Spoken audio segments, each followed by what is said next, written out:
Kids ripping a dirt bike up the street. Awesome. If you've never seen one of these in action, it's very, very cool. Boy, am I glad. Those frosty nights are finally behind us, which means it's time to get to work. So if you're into growing your own food, DIY builds, or anything like that, stick around. You're gonna like this one. This right here is a self-contained IBC setup. It houses two different hydroponic setups, a NFT rail on the outside here, as well as a flood and drain system over top that is run by a very, very unique system not a lot of people know about. So in today's video, I'm going to show you how I plan on turning this already great system into an even better system. It's self-contained, now it just needs to be auto refilling. I need to do a couple of things first. I need to get this cleaned up and cleaned out because it is full of debris. It has been sitting since last fall. I did make a crucial mistake with the flood and drain system. We'll also get into that in a little bit. But the very first thing that I need to do, even before I clean this out, is I need to set this up for automated watering. Now, if you haven't watched the last video that I put out about my watering, you might want to go back and watch that after this video right here. But it's set up to where this IBC right here controls everything in my garden. The water from this goes to the barrels. This water can go to anything out in my garden. Kids ripping a dirt bike up the street. Awesome. Reminds me of my childhood. But I can send this water out from this IBC to anywhere in my garden. That's the initial plan. If you look right here, this line runs around to a 90, comes out here and runs back that way. This is connected to that IBC that you just seen. It feeds all along.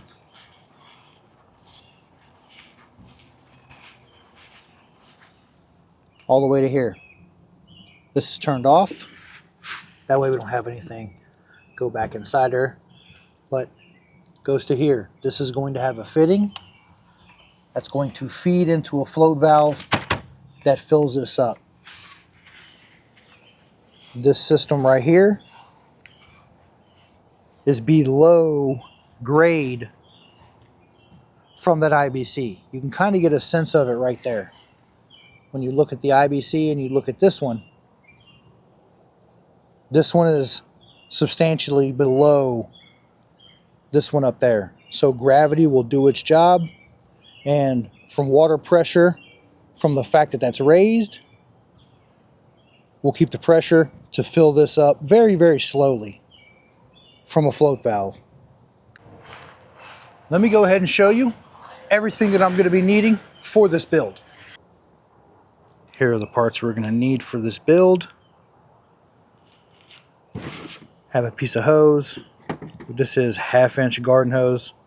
The same 1/2-inch garden hose I use throughout my entire garden. Very easy, very accessible, very cheap. Screwdriver, because I'm going to need to tighten these. Cutters, in case you need to cut the hose. A small piece of hose that is going to be an intermediary between the pump and our shutoff. Going to need 1/2-inch shutoff. These are very cheap as well on Amazon. A 90 swivel. This is 1/2-inch. That connects to our float valve. This float valve right here is going to allow that IBC to refill automatically. Once it gets to a certain point, this will lift and it will shut off any water that is working through it. We have fittings that we're going to need. These are quick connect, push to connect, quick connect fittings, however you want to put it. Very simple. That's it. This is going to make for easy disconnection. And a pump. This is just a small submersible pump. Doesn't have to be too big. I don't really know how much this is. This is a 1,200 liters an hour. A 1,200 liter per hour pump. I broke this piece off right here. I had to 3D print me a new one after designing one, but I got that done. So that's what we're going to need for this build.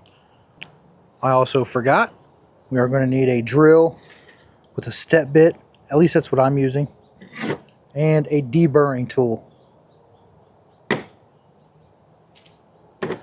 That way we can drill a hole for our float valve. And you don't have to build the system just like I do. There's many ways to do it. This is just to give you an idea on what can be done. So hopefully it sparked an interest and you can build this for yourself. Now that we've seen everything that we're going to be using for this build, let's go ahead and start building it. So let me explain to you what the purpose of all this is. The purpose is for when this IBC is empty, I can refill it by the IBC up here. If it's going to rain, I can go ahead and open this up and allow this to fill up more. If it's lost any level or anything like that, I can have this filled up without me having to bust out the hose and pay for water. Not to mention the chlorine and the chemicals that are in it, when I can just harvest the rainwater and use gravity to help me do it. First, let me move these barrels out of the way.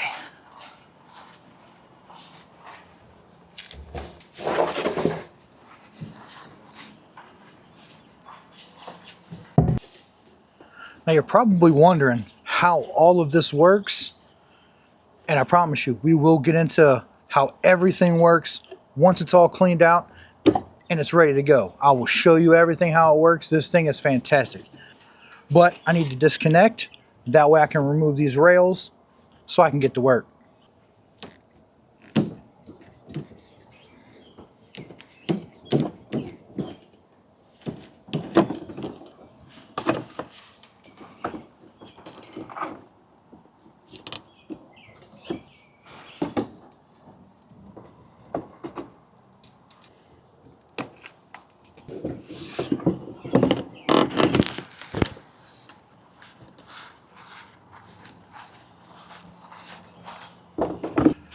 There we go.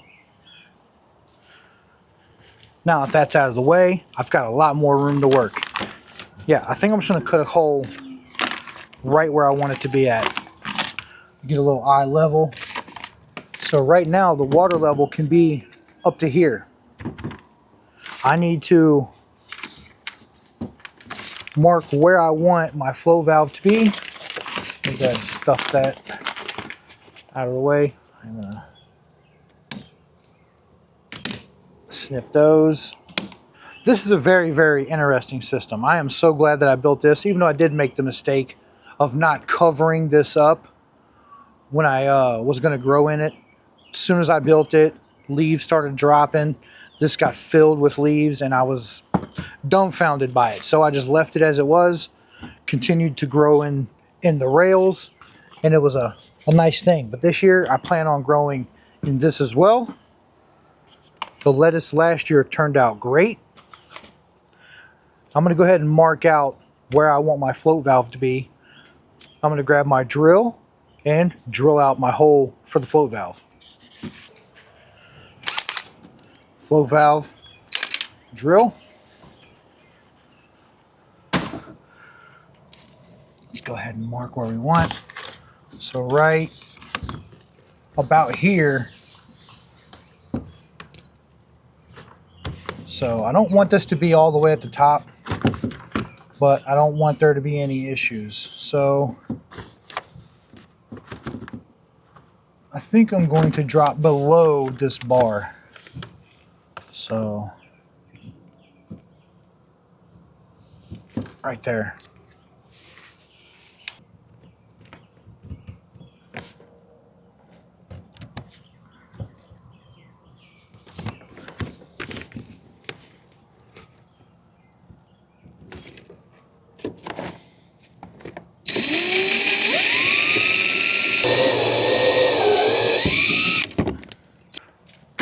Let's see if it fits. Yep. Perfect. Now we take the float valve. Make sure your gasket or washer is on the inside, hugged up against the mechanism itself. Now we're going to go inside here and feed it through the hole.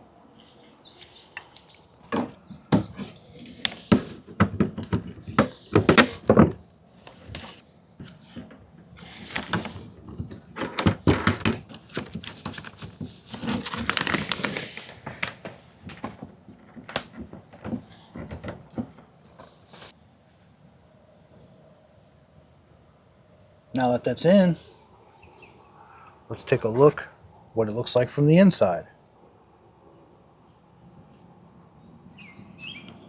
There you go. You can see the flow valve right there. And as that gets filled up, it'll lift that float and shut off the water from entering.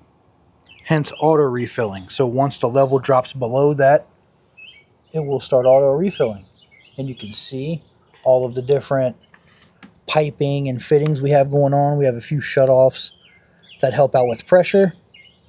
This one over here goes to the flood and drain system up top, the bell siphon, which we will show you how awesome that thing is and how simple it is.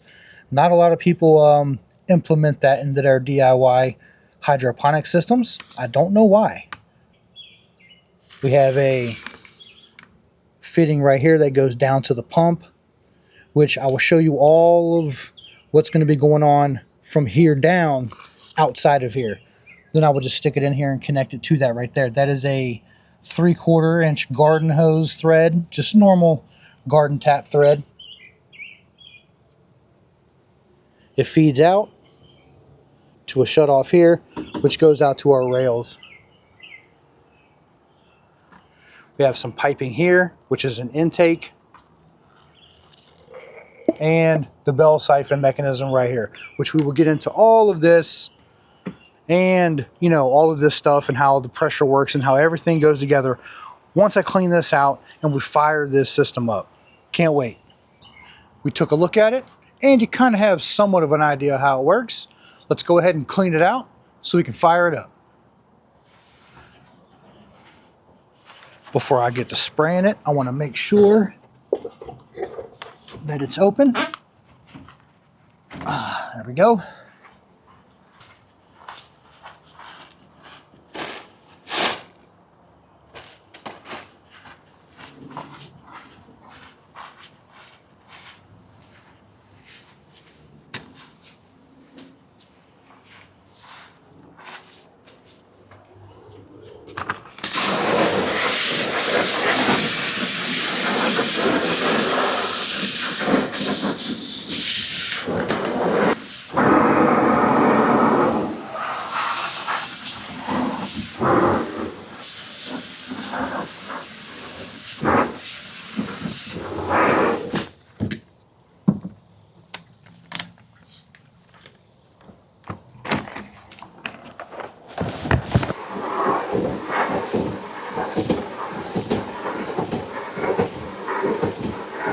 Got that done, nice and cleaned out.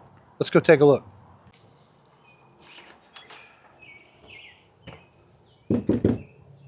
Tighten down.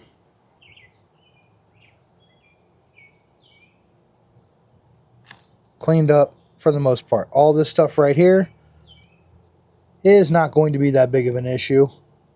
There is going to be a filter around the pump. I might just drop the pump in here just so I can show you guys how it works, but I will have a aquarium filter around the pump to stop any debris from going into the pump. But we got it cleaned out. Now, it's time to work on the flood and drain portion of this. I need to remove all this hydrogen clay pebbles. This is just clay pebbles, expanded clay pebbles. Very light. Well, this isn't really light. Once all these are in here, it's pretty heavy, but it's not too bad. I need to scoop all these out of here. You know, get all this debris out of here. You can see we got little Little plants growing in here, little trees growing in from seeds that dropped. We need to get all this cleaned out. It's going to be a task.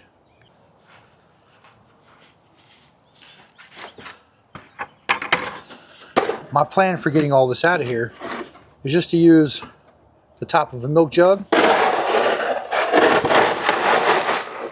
to scoop and dump, which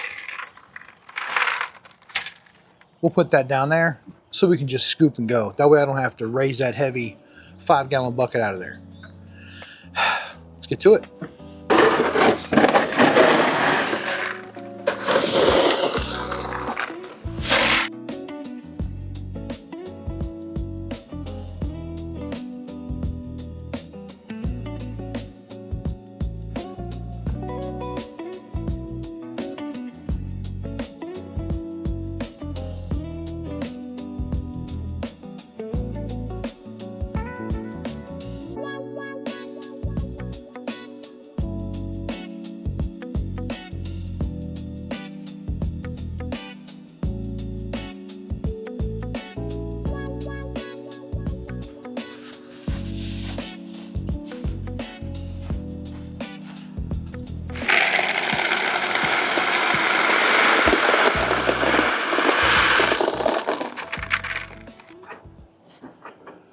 Well, look at how disgusting that is.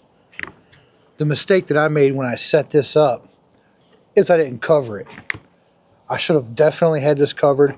Every person that I've seen use this type of IBC setup where they've chopped it and flipped it and filled this up with a flood and drain, it's inside of a greenhouse. I never really paid that no attention. So when I set this outside, it just kept getting dumped on with rain, which that was my first issue, was when this fills up with water, what happens? So let me show you how I solved that problem.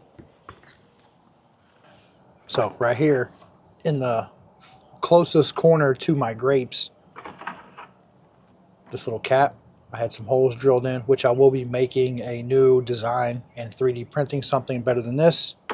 But it just covers up just a little hole right here where there's a grommet, and the 1/2-inch garden hose is pressed up through there. So it's watertight, it does not leak. This just went over top and it was collapsed on from the hydrant. So it didn't move once it was collapsed on. And once the water that was rain filled this up, it just drained out right here, down to right here. This is the garden hose that goes up through that grommet, and this is just a shut off. I leave this open whenever I want that to drain. If I want to use the flood and drain system, I'm going to shut this so that this maintains water so it won't leak. Now, if anything happens where I need to drain this system up top, that's how I drain it. Wow, look how dirty that is. It's just so nasty. Can't believe how much grime is on this. You can see all the leaves and sticks and all that stuff. Need to bust the hose out, spray this out, get this cleaned up. Then I'll show you how this entire system works. I'm even going to see if this bell siphon still works or if I need to modify anything. It looks like that top there that I 3D printed looks like it kind of deformed from the heat of last summer. So I might need to make a new cap. Other than that, I'm going to clean this out, bring it back in a second. Ugh, disgusting.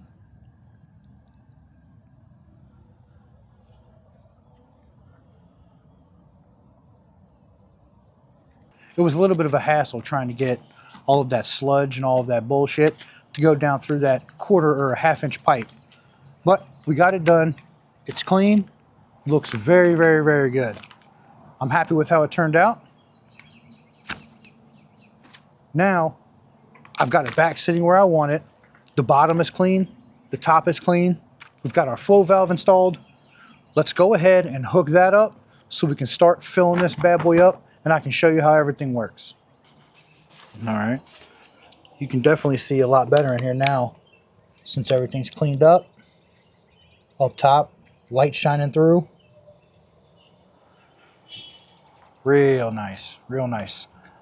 Everything was cleaned. I cleaned everything, even the bell siphon and the cover. But we'll get into this once we can actually make it work, and you can guys see the brilliance and the simplicity of that system right there.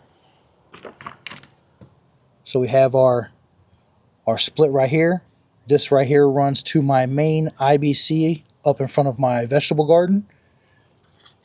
And back here runs to my grapes. So it splits off right here where I've had it shut off. And that's what we're going to be doing right here. We're going to hook that up using our 90 swivel. This allows it to spin while it's connected to the hose. Makes it easy. That way you don't have to disconnect a bunch of stuff just to connect this fitting. I am going to put, actually, this should work without it. We will see. I'm going to heat up my hose and fit this on. Now, I do want to flush this out before I connect this. So I'm going to open that up. Make sure it doesn't hit the water. I'm going to go open up my IBC so we can flush this, so we don't have anything getting stuck in here. But this just goes on here just like that. This already has a washer built in, so no need for Teflon tape, but you can put some just if you want to make sure. Just like that. That's how it's going to connect. Very, very simple. Let me go turn the water on and flush this line out.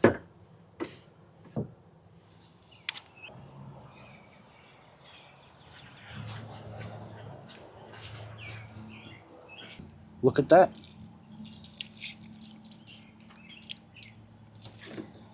All right. Now, shut it off. Perfect. All right, we saw that was working. Now let's see if we can soften this up just a little bit. Oh, probably won't work as good.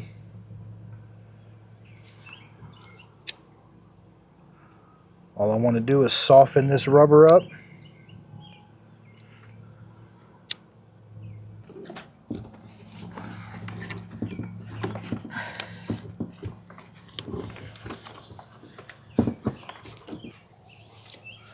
Nice. That's not going to need a hose clamp. Beautiful. Fits perfect. I like it. All right, doesn't put too much strain. Let me make sure everything's stayed straight. Good to go. Let's tighten this down. All right. Now, let's go back. Turn the system on and take a look at our flow valve. And I'll show you how this whole entire system right here is on auto refill. So whenever I open my valve up, this will get filled up without me having to remember it and worry about overfilling. This will fill up to this level right here, and it will shut off automatically. Beautiful.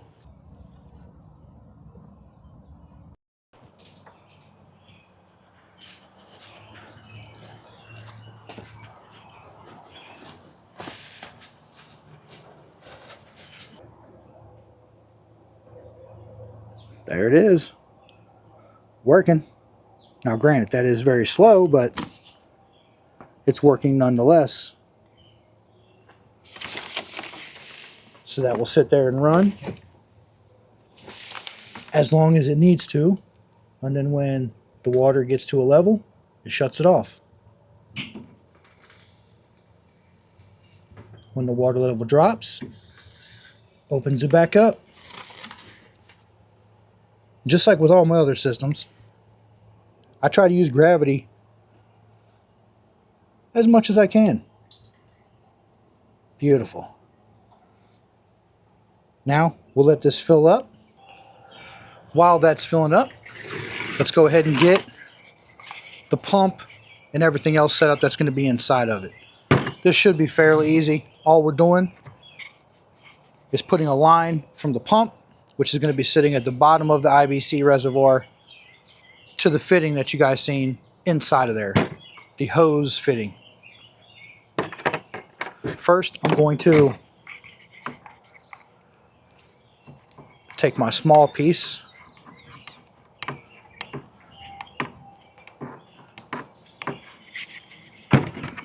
and I am going to clamp these just because I want pretty much no leaking happening on this right here. I want all of that water pressure to be going up through the hose itself and into the system. We don't want any loss of pressure anywhere. I'll take my shut off, and these are just barbed fittings, just like that.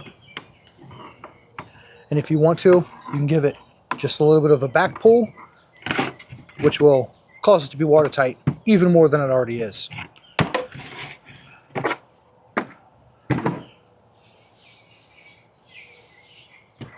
Now I'm going to put our larger piece.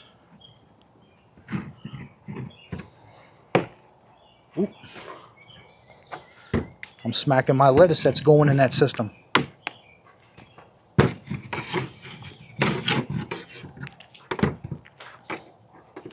And these are always better and easier to use when they're warm. I had this sitting out in the sun earlier, but it looks like that heat has wore off. A little bit of a back pull. There we go.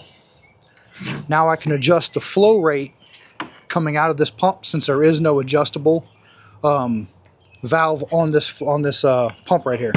So I can open it, close it, depending on the pressure I want or flow rate. So we got that. This is going to be going on our piping system. This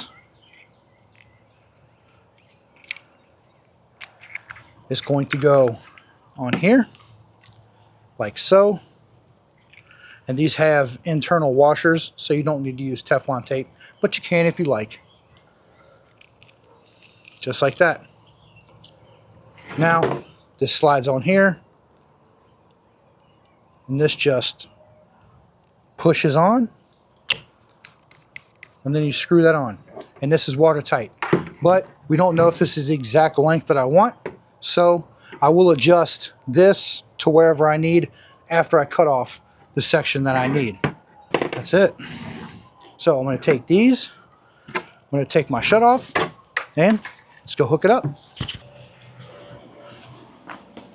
just going to take my push connect, and like I said, this has an internal washer as well.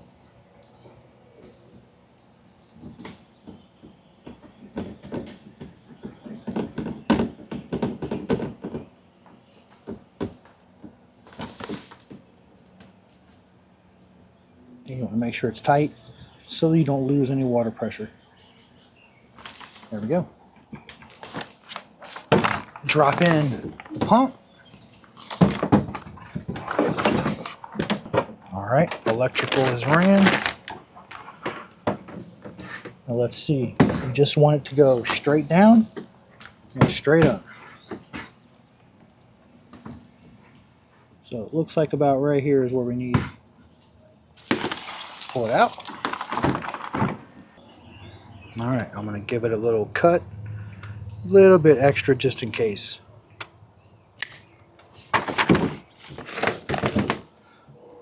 All right, so now I'm going to take my cap, slide it on, take my push to connect, and just like that.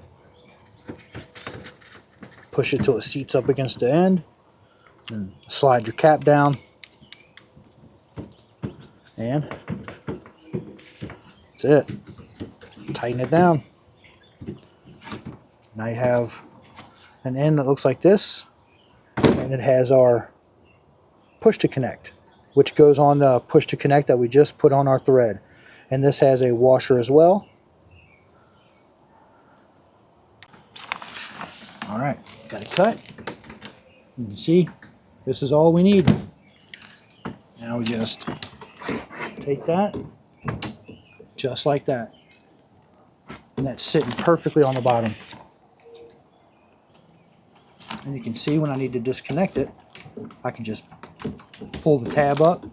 I'm going to have to pull this to the side because this thing's a little bit tight, but comes right off. Just like that. Pull it out. Now you can have any kind of setup like this you want. You don't have to have a push to connect like that. It just makes it a lot easier. And you can see I can access my valve for raising and lowering the pressure. There we go. Now let's let it fill up and we'll come back in a little bit. Well, it's the next morning and it's a beautiful 68 degrees out. Perfect day. We gave this an overnight to fill up. Let's see what it looks like. So this sat here overnight. And let's see. Oh yeah. Perfect. Full right to the float valve. And you can see once it lifted up, it shut off the water. And it's perfectly at that level. Beautiful level. I wanted it about 5 inches or so below this pipe, and it looks to be about perfect.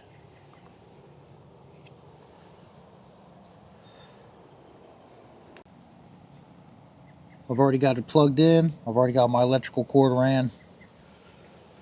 And the electrical cord comes up and goes down. Keeps it out of the way of the float valve. Let's plug it in and see how everything works.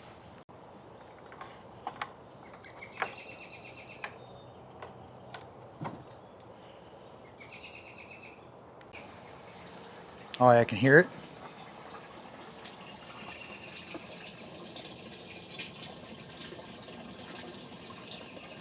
Nice. And you can see I have that shut-off valve open. That's where we want the water to go right now. Now when I close that, when I close this shut-off,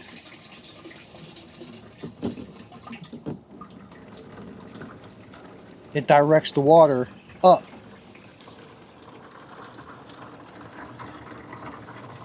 And into our flood and drain system. Now, let me explain to you how this works. This is the most unique setup that I have in any of my grow systems that I have. Now, you saw this from underneath. You saw this one from underneath as well. This is just that 90. That's all it is. You saw that, just a 1-inch pipe that goes down and a 1-inch pipe that goes this way. This right here is the most unique setup I have. Not this right here. This is just a shroud. This right here is what's called a bell siphon. If you don't know what a bell siphon is, I suggest you look that up. I wouldn't be able to do it justice on scientifically explaining on everything on here. What I'm basically going to explain to you here is this works on suction and a vacuum. This right here is the siphon. This is the bell. This is just a 1-inch pipe with a 3D printed fitting that I put on here that just expands the circumference and the diameter larger than the 1-inch pipe.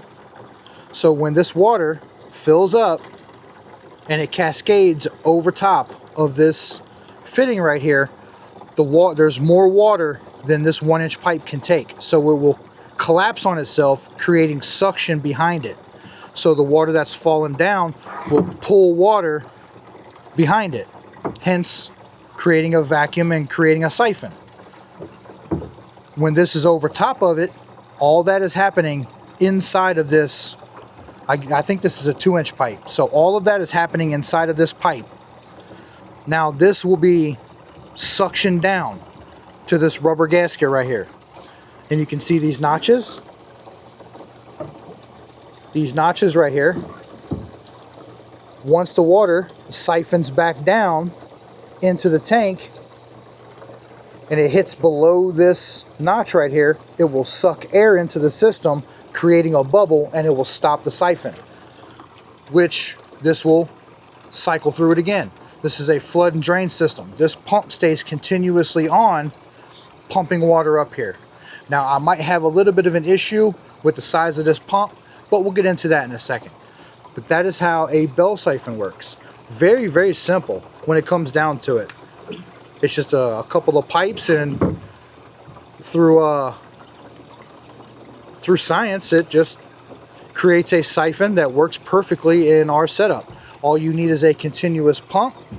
Now, there's a couple of key factors that make this work, but if you can dial them in, they're very, very, very, very simple to do. You can't have less coming in than is going out, and you can't have more coming in than what's going out. It's just, you got to have the flow rate correct. But it's not that hard to figure out.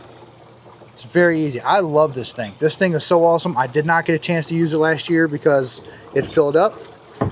But let's give you, I'll keep this off just so we can see this in action. You can see we still have these to about right here. So once the water gets to about right here, we're going to see it kick in. We'll come back in just a second. All right, so let's take a look and see how close we are. Ooh, about halfway up the expansion. And you can see once that cascades over that, it's going to be too much for that 1-inch pipe to be able to hold or to withstand without having it collapse on itself. So once that collapses, it is going to pull all of the excess air that hasn't been pushed out already, creating a vacuum and a siphon that's going to pull water in from underneath here, up and over. You'll see all that happen in just a second. I won't be able to show you it cascading or else the siphon won't happen, but I will show you breaking the siphon. All right, almost. I'm gonna stick this on here. We're about 1 minute. All right, so now I'm gonna look at that far pipe over there to see when water starts coming out of it. That's how we know it has started to cascade over.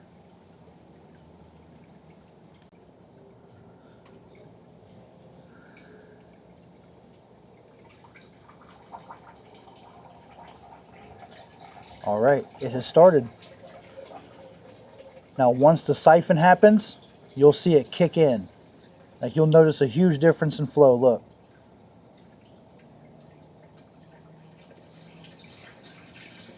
There it goes.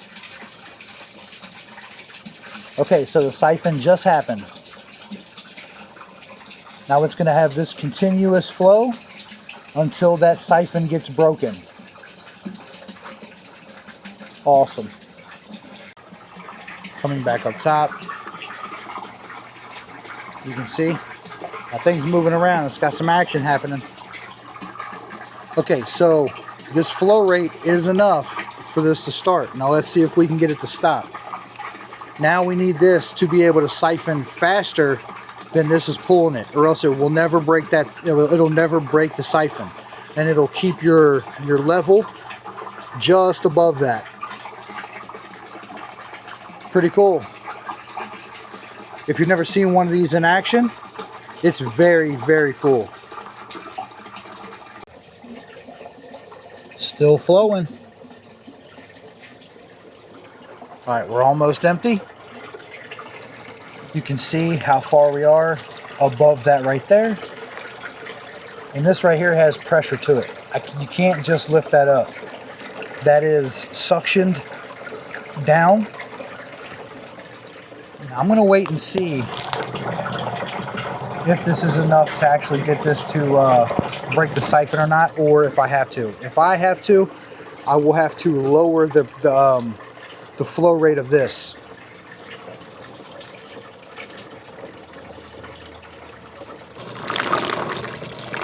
Oh, you can hear it.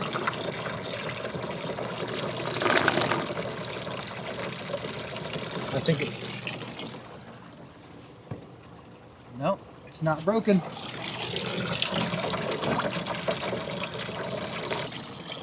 So as fast as it's coming in, it's getting siphoned out.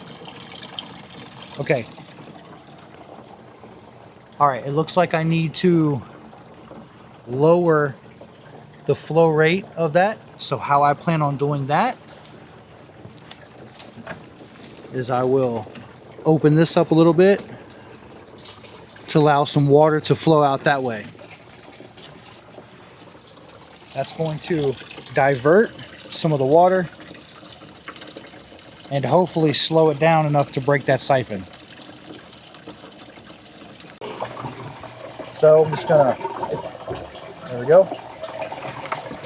So it was pulling water up and over until that siphon gets broken.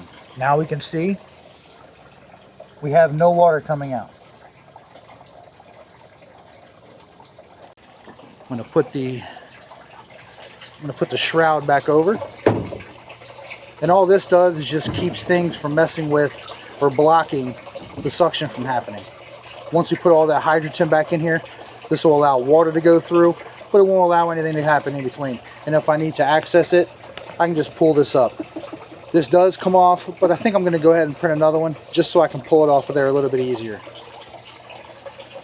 And I also need to make a cap for this to not allow any debris or the hydrogen to block this for when it rains, and I can open that valve up underneath so that the rainwater from this doesn't go down into my reservoir and overfill my reservoir. And from there, the cycle continues over and over again with about a 10 to 15 minute interval basically before it gets filled and before it gets drained. So basically it creates a nice flood and drain system using science with the help of one pump. But since I'm utilizing that same pump for two different systems, it works out. Speaking of that second system, let's go ahead and get that hook back up.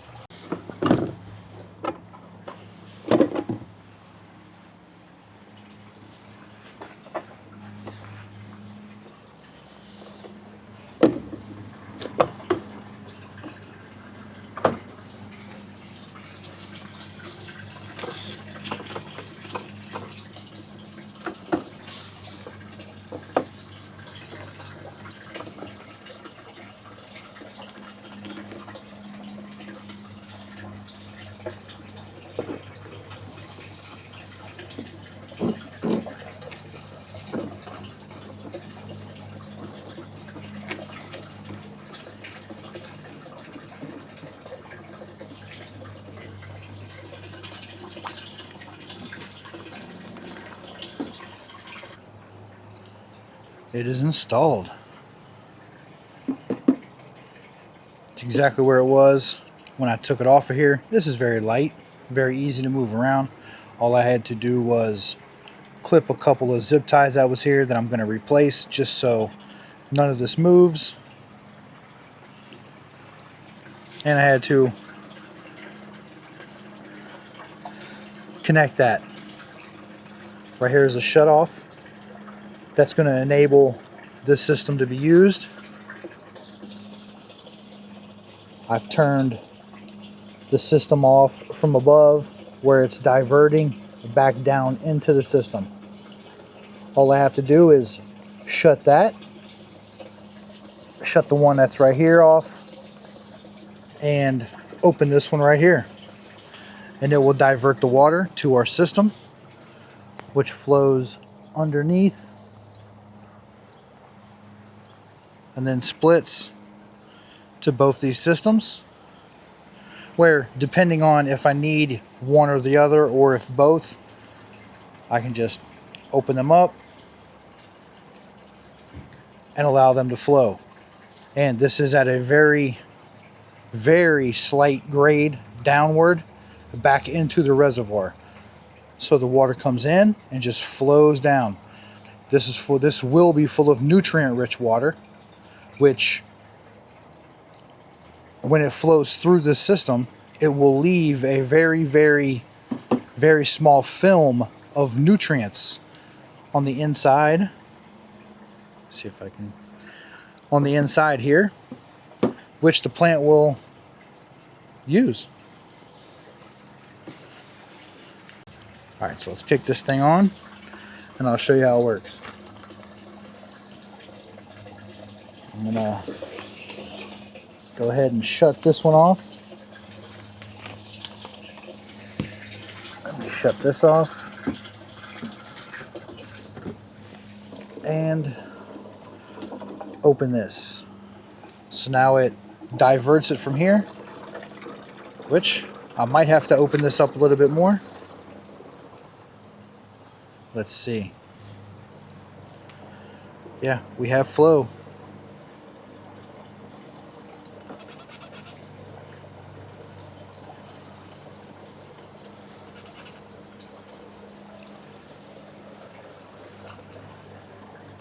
They both have water flowing. All right. Let's see what the flow looks like. Flowing back in. That looks pretty good.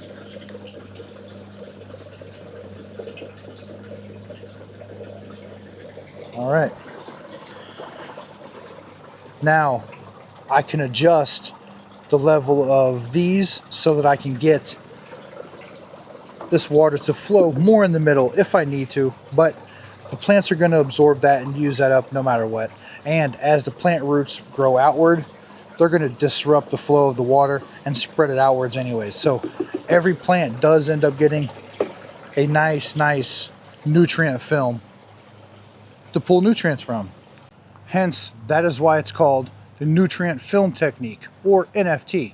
Not to be confused with those bullshit animated images that was for sale a few years ago that everybody got scammed on. No, this is the NFT rail system for hydroponics. What you doing, Pinardo? Hanging out by the water, huh?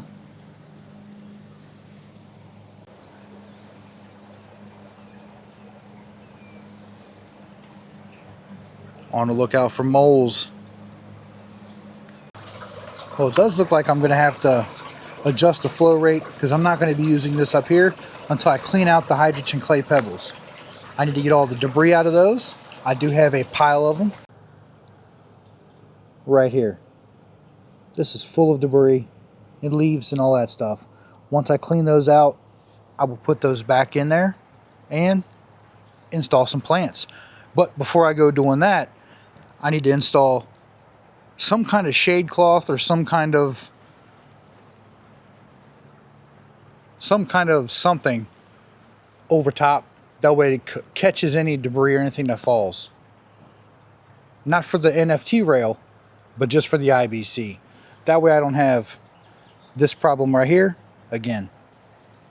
And until then, let me go ahead and show you what I will be planting in the NFT rail in about a week when they get a little bit bigger.